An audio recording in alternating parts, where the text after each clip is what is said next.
नमस्कार दर्शकों, मैं आर्यश अग्निहोत्री आप सबका स्वागत करता हूं। दर्शकों, आज हम बात करेंगे मेष राशि पर चल रही शनि की 7.5 का पहले चरण का अंतिम प्रभाव शुरू हो रहा है और यह प्रभाव जून 2026 से लेकर जून 2027 तक रहने वाला है। 7.5 का असली खेल अब शुरू होगा, अब अपना समय शुरू होगा। मेष राशि वालों के लिए आने वाला एक वर्ष का जो समय है ये कैसा रहने वाला है, किन किन क्षेत्रों से लाभ मिल सकता है, किन क्षेत्रों से सावधानी रखना है और हमें बचाव के लिए क्या उपाय करना चाहिए, विस्तार से जानते हैं। तो आइए जानते हैं। उससे पहले यह समझिए कि यह फलादेश चंद्र राशि पर आधारित है तथा नाम राशि के आधार पर भी जान सकते हैं। तो आइए जानते हैं। यदि हम मेष राशि वालों की बात करें तो मार्च 2025 में शनि की 7.5 का पहला चरण जो है शुरू हुआ था। 29 मार्च 2025 को शनि आपके 12वें भाव में आ गए थे और यहां पर रहने वाले हैं 3 जून 2027 तक। तो 3 जून 2027 तक शनि किस प्रकार के परिणाम देने वाले हैं, क्योंकि जून के महीने से यदि हम बात करें 15 जून के बाद की तो ये अंतिम प्रभाव शुरू होगा, क्योंकि 7.5 वर्ष की होती है और 7.5 वर्ष में से 3 चरण होते हैं 2.5 वर्ष में, और 3 चरण में भी अंतिम प्रभाव, मध्य प्रभाव, प्रारंभ प्रभाव भी होता है, जिसमें पहले चरण का ये अंतिम प्रभाव शुरू हो रहा है। तो ये प्रभाव कैसा रहने वाला है पूरे जीवन काल की यदि हम बात करें तो शनि की 7.5 हर मनुष्य पर 2 से 3 बार अवश्य लगती है। जिन लोगों की उम्र 70 वर्ष से कम है उनके जीवन में 2 बार या 2 से अधिक 3 बार जो है शनि की 7.5 लग सकती है, और जिनकी उम्र 70 साल से ज्यादा है उनके जीवन में तो 3 बार शनि की 7.5 अवश्य लगती है, क्योंकि हर 30 वर्ष के बाद शनि की 7.5 आती है। कई लोगों का जन्म ही 7.5 में हो जाता है, तो यदि 7.5 में जन्म हुआ है तो 30 वर्ष के बाद पुनः 7.5 लगेगी। कई लोगों का जन्म 7.5 में नहीं होता है, तो इस प्रकार से आप समझ सकते हैं। और यदि हम ढैया की बात करें तो पूरे जीवन काल में शनि की ढैया 4 से 6 बार अवश्य लगती है। शनि की 7.5 और ढैया क्या है, एक्चुअल जीवन कैसा होता है, कैसा जिया जाता है, 7.5 सिखाती है। यदि शनि संघर्ष के कारक माने जाते हैं और जीवन में यदि आपने संघर्ष नहीं किया तो आप किस प्रकार से समझ सकते हैं कि क्या सही है और क्या गलत है।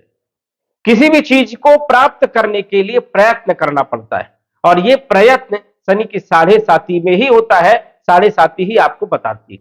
अब 7.5 साल का जो समय होता है ये तो सबको पता है कि ये संघर्ष वाला समय होता है, मेहनत ज्यादा करनी पड़ती है, जबकि अन्य जो समय है 7.5 के बाद का वो एक अलग समय होता है।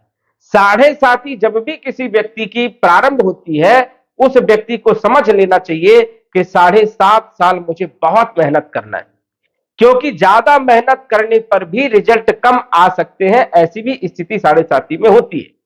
7.5 जो है ये तपाने वाला समय है, आपको तपना है, आपको खरा सोना जो है बनना है, क्योंकि आने वाले समय के लिए आपको हर चीज का ज्ञान यह 7.5 ही कराएगी। तो 7.5 कई लोगों के लिए बहुत अच्छी मानी जाती है। यदि आपकी कुंडली में शनि की स्थिति बहुत अच्छी है, उच्च राशि में है, स्वराशि में है, योग कारक है, केंद्र त्रिकोण में है, तो यही 7.5 रंक से राजा बनाने का काम करती है। लेकिन यही शनि यदि आपकी कुंडली में मारक स्थिति में है, नीच राशि में बैठे हैं, पाप प्रभाव में बैठे हैं, तो राजा से रंक बनने में भी देरी नहीं लगती है। कई लोग तो चाहते हैं कि शनि की 7.5 बार बार आए, लेकिन कई लोग चाहते हैं कि शनि की 7.5 ना आए। लेकिन 7.5 से आपको क्या जो है फायदा उठाना चाहिए यह भी हम इस वीडियो के माध्यम से आपको बताएंगे। और कई लोगों की 7.5 बहुत टॉप की चल रही है, कई लोगों के जीवन में मध्यम समय चल रहा है, कई लोगों का समय बहुत ज्यादा खराब चल रहा है। हालांकि एक चीज है कि 7.5 का प्रभाव जरूर रहेगा, चाहे कितना अच्छा शनि हो, लेकिन उसको स्ट्रगल जरूर कुछ ना कुछ करना पड़ेगा।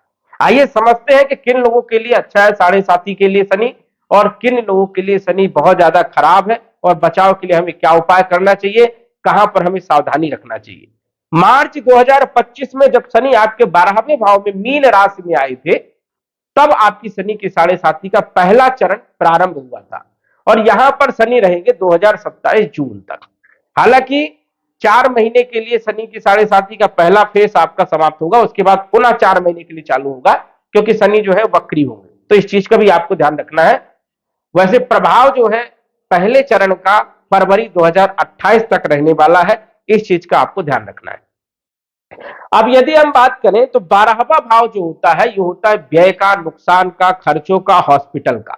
और शनि का एक रूल है कि शनि जिस स्थान में विराजमान होते हैं उस स्थान के फलों में वृद्धि कर देते हैं। अब शनि विराजमान कहां है? व्यय वाले भाव में, नुकसान वाले भाव में, खर्चों वाले भाव में, हॉस्पिटल वाले भाव में, विदेश की यात्राओं वाले के भाव में। अब यहां पर शनि क्या करेगा? इस भाव के फलों में वृद्धि करेगा। वृद्धि मतलब खर्च का भाव तो खर्चे बढ़ा देगा, नुकसान का भाव नुकसान बहुत ज्यादा होगा, सडन नुकसान होने की स्थिति यहां पर बनेगी, विदेश जाने का योग बनेगा, वही हॉस्पिटल के चक्कर लगाने पड़ेंगे, हेल्थ को लेकर के समस्याएं रहेंगी। तो यहां पर शनि जब विराजमान होते हैं तो स्वाभाविक है कि खर्चे बढ़ेंगे, मेहनत ज्यादा होगी, आय कम होगी, स्ट्रगल वाला समय रहेगा और जो आपकी सेविंग है वो धीरे धीरे खत्म हो जाएगी। चाहे आप अच्छी जगह पैसा लगा दो, यदि आप अच्छी जगह पैसा नहीं लगाते हो तो किसी न किसी गलत तरीके से आपका पैसा बर्बाद होगा, ऐसी स्थिति बनती है।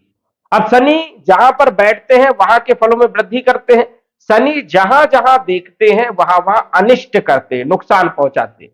शनि की 3 दृष्टियां मानी जाती है, शनि की तीसरी दृष्टि भी है, 7वीं दृष्टि भी है और 10वीं दृष्टि भी है। जहां पर बैठेंगे वहां से तीसरी दृष्टि धन भाव में पड़ती है, 1, 2 और 3। अब धन भाव में शनि की दृष्टि होगी तो शनि क्या करेंगे? धन हानि करेंगे, नुकसान करेंगे। जो सेविंग आपकी जमा थी वो खत्म करने का काम कर रहे थे मार्च 2025 से। ये कब तक करेंगे? ये स्थिति रहने वाली है जून तक। लेकिन इसमें जो ये अंतिम प्रभाव शुरू हो रहा है इसका प्रभाव कुछ अलग आपको देखने को मिलने वाला है। लेकिन ये समझिए कि शनि की दृष्टि जब तीसरे भाव में पड़ रही है तो यहां से कहीं ना कहीं पारिवारिक नुकसान देखने को मिलेगा, कहीं ना कहीं जो है धन हानि के योग जो है बनेंगे, कुटुंब परिवार में विवाद में स्थिति यहां पर आपको देखने को मिलेगी, साथ ही साथ वाणी में उग्रता देखने को मिलेगी, परिवार में मनमुटाव या परिवार त्याग देना, परिवार से अलगाव हो जाना, परिवार से दूर हो जाना, ऐसी स्थिति यहां पर बनती है। शनि की 7वीं दृष्टि आपके छठे भाव में पड़ रही है और छठा भाव क्या है? रोग का, ऋण का, शत्रु का, कलह का, कर्ज का और कंपटीशन का ये भाव। अब यहां पर शनि की 7म दृष्टि होने के कारण शनि यहां के फल भी देंगे। अब ये रोग ऋण शत्रु का है तो जो पिछले शत्रु थे, जो गुप्त शत्रु थे, वो उभर करके आएंगे, नुकसान पहुंचाने का काम करेंगे, कंपटीशन में असफलताएं देखने को मिलेगी। वही यदि हम बात करें तो बड़ी बीमारियां उभर करके आएंगी, हॉस्पिटल के चक्कर लगेंगे, मामा मौसी इनसे संबंध आपके कमजोर होंगे, तो यहां पर बच करके रहना है। ये ऋण का भाव है तो ऋण बढ़ेगा, इस टाइम पे आपको सावधानी रखना चाहिए कि ऋण नहीं लेना चाहिए, और यदि आपने ऋण लिया तो ये समझ जाइए कि वही आपके लिए परेशानी का कारण बन सकता है। तो यहां पर आपको सावधानी रखना है कि ऋण जो है नहीं लेना है, किसी के साथ शत्रुता नहीं करना है, कोई यदि शत्रु भी है तो आसानी से सामंजस्य बना करके यदि अपन चलेंगे तो ज्यादा बेहतर होगा, नहीं तो नुकसान अपना ही होगा। इस प्रकार की सावधानी आपको यहां से रखना चाहिए। 10वीं दृष्टि भाग्य भाव में होने के कारण भाग्य का साथ नहीं मिल पाएगा, एंड टाइम पर नुकसान हो जाएगा, अपने पक्ष में आने वाली चीजें जो है खसक जाएंगी, मिलते मिलते जो है नहीं मिल पाएगा। तो ये स्थिति रहने वाली है कब तक?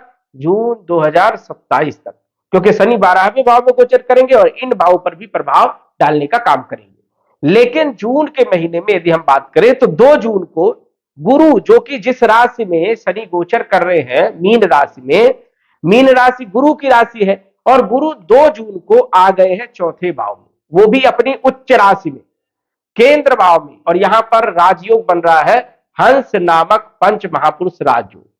शनि पर जो है गुरु की जो दृष्टि है, नवम दृष्टि पूर्ण रूपेण पड़ेगी, जिससे शनि जो नकारात्मक परिणाम दे रहे थे अब सकारात्मक परिणाम देने का काम करेंगे।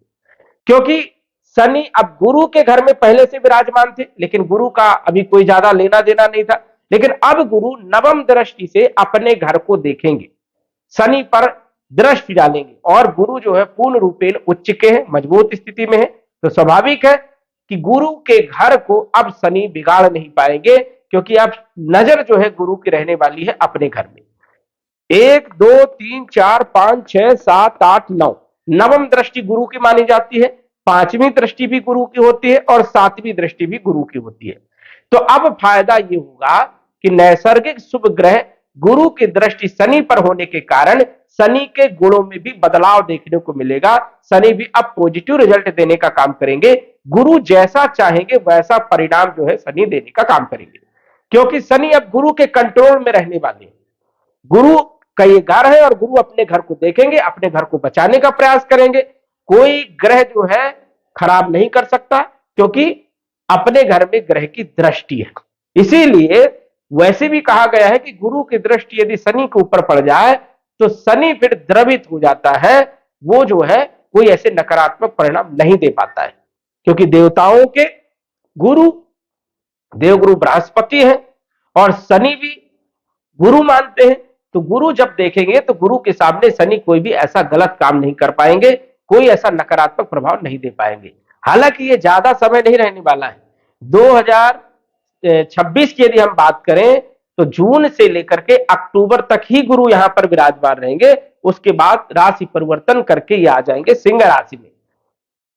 तो यहां पर यदि हम बात करें जो हमें ये समय मिल रहा है जून से लेकर के अक्टूबर तक का, ये हमारे लिए सबसे बढ़िया समय है और इस समय में हम फायदा उठा सकते हैं। तो क्या क्या फायदा हम उठा सकते हैं, क्योंकि गुरु चौथे भाव में गोचर कर रहे हैं, वो भी पंच महापुरुष राजयोग में गोचर कर रहे हैं। तो हमें धन से जुड़ी हुई समस्याओं से निजात मिल सकती है, क्योंकि धन की समस्याएं लंबे समय से बनी थी, पैसा खर्च हो रहा था, सेविंग जो हमने करके रखी थी वो धीरे धीरे खत्म हो गई थी। अब जो है आय के स्रोत बनेंगे, क्योंकि गुरु धन के कारक है, गुरु संतान के कारक है, गुरु विवाह के कारक है, फाइनेंशियल स्थिति के कारक है, और इन क्षेत्रों में गुरु वृद्धि करेंगे। स्वाभाविक है कि इन क्षेत्रों से आपको जो है लाभ मिलेगा। जो शनि की दृष्टि धन भाव में पड़ रही थी, धन हानि करवा रही थी, धन नुकसान हो रहा था, वो अब शनि की दृष्टि में भी कहीं ना कहीं जो है सुविधा देखने को मिलेगी। और गुरु धन के कारक होने के कारण, गुरु उच्च के होने के कारण धन की स्थिति को बढ़ाने का काम करने वाले। वही गुरु चौथे भाव में बैठे हैं, चौथा भाव होता है भूमि का, भवन का, प्रॉपर्टी का, मकान का और वाहन का। इन क्षेत्रों से आपको बड़ा लाभ देखने को मिल सकता है। आप प्रॉपर्टी में पैसा इन्वेस्ट कर सकते हैं, प्रॉपर्टी खरीद सकते हैं, वाहन खरीद सकते हैं। यदि आप राजनीति के क्षेत्र में है तो जनता का अच्छा सपोर्ट आपको मिल सकता है, पद प्रतिष्ठा मिल सकती है, मान सम्मान में वृद्धि हो सकती है। यह स्थिति मेष राशि वालों की रहने वाली है। गुरु की पंचम दृष्टि अष्टम भाव में होने के कारण जो सडन नुकसान हो रहे थे, अचानक कोई ना कोई बड़ी विपत्ति आ जा रही थी, बड़ी परेशानी आ रही थी, अब उन परेशानियों में लगाम लगेगी। अकस्मात कुछ धन की प्राप्ति हो सकती है, अचानक आपका मन जो है धर्म के क्षेत्र में, समाज सेवा के क्षेत्र में, आध्यात्मिक क्षेत्र में लगेगा, क्योंकि मीन राशि जो है यह आध्यात्मिक राशि है और गुरु का प्रभाव, शनि का प्रभाव होने से कहीं न कहीं वैराग्यता आती है। तो कहीं ना कहीं आप धर्म से जुड़ने वाले हैं, कहीं ना कहीं समाज सेवा से जुड़ने वाले हैं, धार्मिक क्षेत्रों से जुड़ने वाले हैं। तो ये स्थिति आपके लिए सबसे बढ़िया रहने वाली है। यदि आप रिसर्च वाले क्षेत्रों से जुड़े हुए हैं तो कुछ उपलब्धि आप प्राप्त कर सकते हैं इस समय। यदि आप बैंक में है, फाइनेंस में है, इंश्योरेंस में है, मार्केटिंग में है, सेल्स में है, या फिर खाने पीने से जुड़े हुए कोई भी काम यदि करते हैं, इसमें जबरदस्त लाभ देखने को मिलेगा। बिजनेस में यदि आप कपड़े का व्यापार, किराना स्टोर, जनरल स्टोर, खाने पीने से जुड़े हुए काम, रेस्टोरेंट से जुड़े हुए काम, केमिकल, बेकरी, इनसे जुड़ी हुई कोई काम करते हैं तो अच्छा लाभ आपको प्राप्त होने वाला है। वही विदेश से अच्छा लाभ मिलेगा, एक्सपोर्ट इंपोर्ट में भी लाभ होगा। विदेश की यात्राओं के लिए बहुत अच्छा योग है। विदेश जाकर के आप पढ़ाई के लिए, शिक्षा के लिए भी समय बढ़िया है, या फिर नौकरी के लिए भी स्थिति यहां पर क्लियर हो रही है। कंपटीशन में आपको अब सफलता मिलेगी, क्योंकि शनि की दृष्टि जो है आपके कंपटीशन वाले भाव में, तो कंपटीशन में सफलता मिलेगी। नौकरी में लंबे समय से चल रही परेशानियां दूर होगी, पॉलिटिक्स जो हो रही थी अब समाप्त होगी और शत्रु परास्त होंगे। यहां पर आपको एक अच्छी स्थिति देखने को मिलेगी। जिन लोगों के पास नौकरी नहीं थी और प्रयास कर रहे थे उन लोगों को आसानी में नौकरी मिल सकती है, या नौकरी में चल रही समस्याएं अब आपकी ठीक होगी। भाग्य का साथ जो आपको नहीं मिल पा रहा था अब भाग्य का साथ भी मिलेगा, लेकिन यह है कि मेहनत आपको थोड़ा ज्यादा करना पड़ेगा, क्योंकि शनि जो है कर्म फलदाता कहे गए, कर्म के अनुसार से ही फल देने का काम करते हैं, इसलिए कर्म तो आपको करना पड़ेगा। बस ये है कि फल जो है अब आपको अच्छे मिलेंगे। अभी तक जो आप कर्म कर रहे थे उसमें आपको रिजल्ट कम मिल रहा था, लेकिन अब कम मेहनत में ज्यादा रिजल्ट आपको मिलने वाले हैं, क्योंकि गुरु की दृष्टि जो है ये अमृत दृष्टि मानी जाती है। गुरु जहां पर देखते हैं वहां पर स्थिति को बेहतर बनाने का काम करते हैं। तो गुरु की दृष्टि शनि के ऊपर रहेगी। शनि जिस घर में बैठे हैं उस घर के मालिक गुरु हैं। अपनी दृष्टि होने के कारण अब जो स्थितियां पिछले समय से खराब हुई थी अब वो स्थितियां बेहतर हो जाएंगी। तो मेष राशि वालों के लिए जो समय है, जो ये अंतिम प्रभाव है, ये बड़ा लाभदायक रहने वाला है। कई सारे क्षेत्रों पर लाभदायक होगा। आपके हेल्थ पर एक अच्छा प्रभाव देखने को मिलेगा। यदि लंबे समय से हेल्थ खराब चल रहा था, कॉन्फिडेंस लो चल रहा था, तो ये समझिए कि अब कॉन्फिडेंस भी आएगा। वही देखा जाए तो जो पैसे खर्च हो रहे थे, काम बनते बनते बिगड़ जा रहे थे, कार्यों में बहुत डिले हो रहा था, अब गति पकड़ेगी और कार्यों में सफलता भी आपको मिलेगी। भाग्य का साथ भी आपको मिलेगा। आपके कार्य क्षेत्र पर, कैरियर पर भी अच्छा प्रभाव रहेगा, क्योंकि गुरु पूर्ण दृष्टि से आपके कार्य क्षेत्र को देखेंगे और कार्य क्षेत्र को देखने से कार्य क्षेत्र पर असंतुष्टि जो थी वो अब संतुष्टि आपको मिलेगी। तो ये समझिए मेष राशि वालों के लिए अब जो समय है ये बेहतर लाभदायक समय है। उपाय आपको क्या करना है, शनि ज्यादा ही खराब है आपकी कुंडली में तो विष्णु सहस्त्र नाम का पाठ भी करिए और दशरथ कृत शनि स्तोत्र का पाठ करिए। ये दोनों पाठ करिए। यदि आप ये दोनों पाठ करते हैं तो स्थिति में सुधार जरूर देखने को मिलेगा, चाहे शनि की स्थिति कितनी ही खराब हो। तो ये उपाय आप जरूर करिएगा शनि को बेहतर करने के लिए, गुरु को बेहतर करने के लिए, और इस समय का फायदा जरूर उठाएं। तो दर्शकों आज बस इतना ही। धन्यवाद। यदि आप अपनी कुंडली का विश्लेषण घर बैठे करवाना चाहते हैं तो दिए गए व्हाट्सएप नंबर से संपर्क करें। साधारण फीस जमा करके आप अपनी कुंडली का विश्लेषण फोन के माध्यम से घर बैठे ही करवा सकते हैं और जान सकते हैं अपने भूत, भविष्य और वर्तमान के बारे में। धन्यवाद। WhatsApp number 9479893911।